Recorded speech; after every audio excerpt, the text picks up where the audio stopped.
Hola, buenos días. Mi nombre es Karen González y les voy a hablar sobre las etapas del desarrollo de la inteligencia descritas por Jean Piaget. Antes de irnos al tema central, voy a contarles un poco de la biografía de Jean Piaget y algunas curiosidades. Entonces, Jean Piaget nació en Neuchâtel el 9 de agosto de 1896. Nació en el seno de una familia suiza acomodada y culta. Y como bien sabemos, él es el creador de la psicología genética. Desde muy corta edad se vuelve ayudante de Paul Gauguin, que es el director del Museo de Historia Natural de Neuchâtel.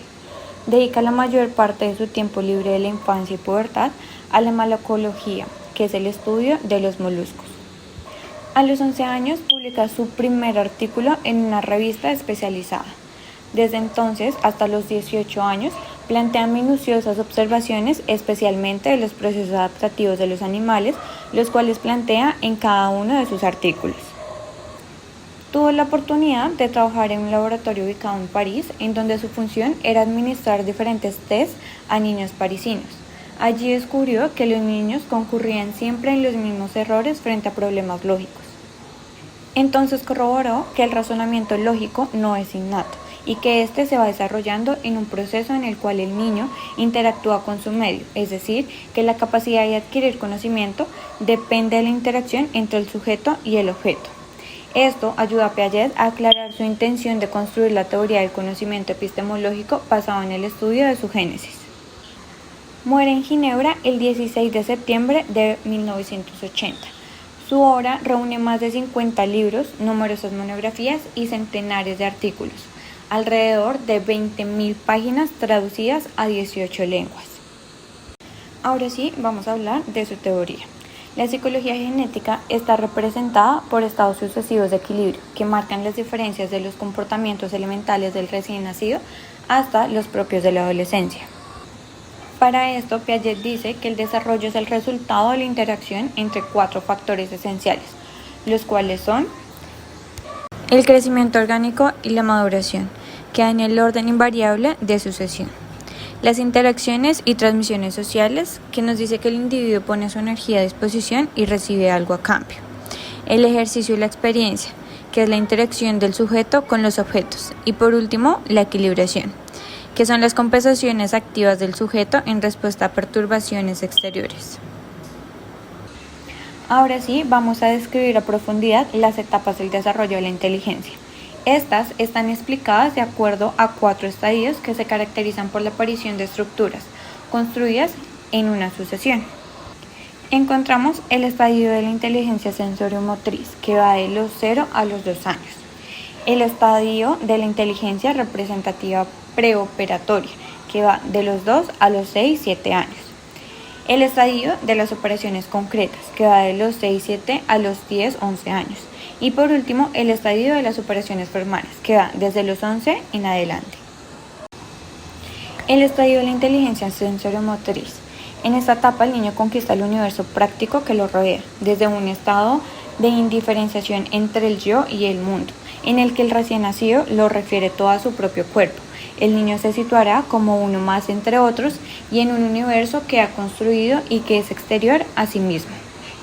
En este proceso pueden distinguirse 3 fases. La primera es la fase de los reflejos.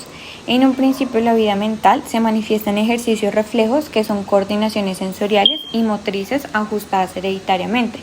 Estas corresponden a tendencias instintivas como la nutrición.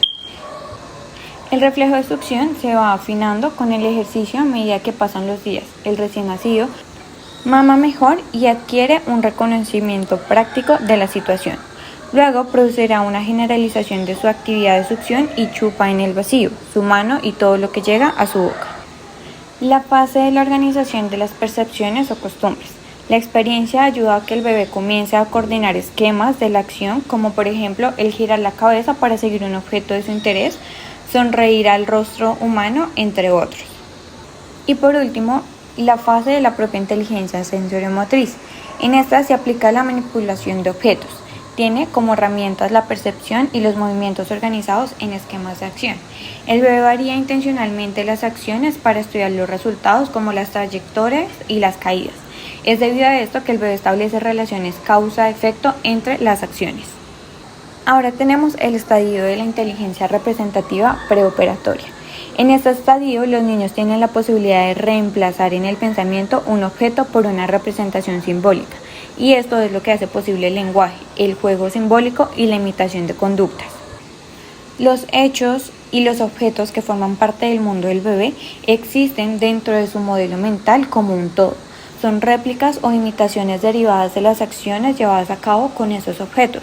Por ejemplo, un niño podía tener una representación del objeto de conocimiento madre más o menos así, como sucesos de alimentación, el baño, los paseos juntos, la siesta, y estas actividades tienen connotaciones sensoriales como suavidad y calor humano, satisfacción del hambre, sabor lácteo, olor a jabón, su voz, sus canciones. También tendrá un componente de representación espacial adquiridas a través de la vista y el tacto. Otro rasgo del pensamiento preoperatorio es el animismo, que es la tendencia de concebir las cosas como si estuvieran vivas y dotarlas de intenciones.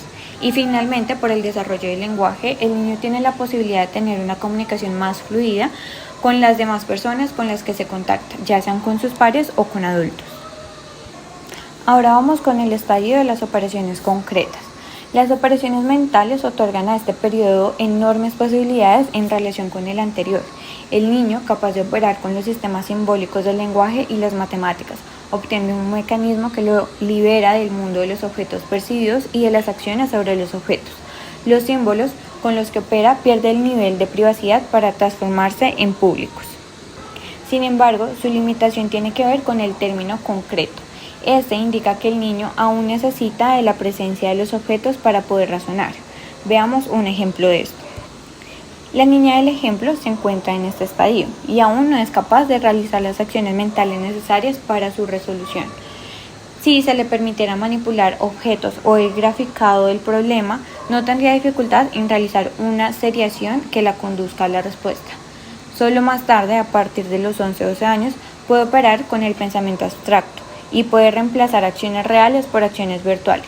Serán estas las que les permitan afirmar la conversación de ciertos invariantes, allí donde la percepción señala modificaciones y variaciones.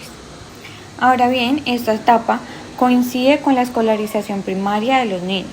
La dependencia y la obediencia en relación al juicio adulto, tan propio de la primera infancia, comienzan a transformarse. Los afectos se complejizan. El juego y el trabajo compartido dan lugar a la amistad y a la colaboración. El respeto mutuo reemplaza progresivamente a la obediencia. Al finalizar este estadio, el pensamiento empieza a desligarse de lo real. Y por último tenemos el estadio de las operaciones formales. En esta etapa el niño se desprende de los datos inmediatos y puede razonar no solo sobre lo real, sino también sobre lo posible. Está en posesión de una forma lógica capaz de aplicarse a cualquier contenido. Puede además expresar su pensamiento en distintos lenguajes como palabras, números, símbolos, gráficos, entre otros. El adolescente descubre el infinito poder de la reflexión y en principio la realidad se debe someter a sus esquemas de comprensión, es decir, asimilación. Cuando se produce una reconciliación entre el pensamiento y la realidad, se alcanza un nuevo equilibrio. La reflexión se aplica no solo a contradecir, sino a anticipar e interpretar la experiencia, es decir, la adaptación. La vida afectiva y social se aproxima durante la adolescencia, a lo que será de allí en más y gracias a una doble conquista, la personalidad y la inserción en la sociedad adulta.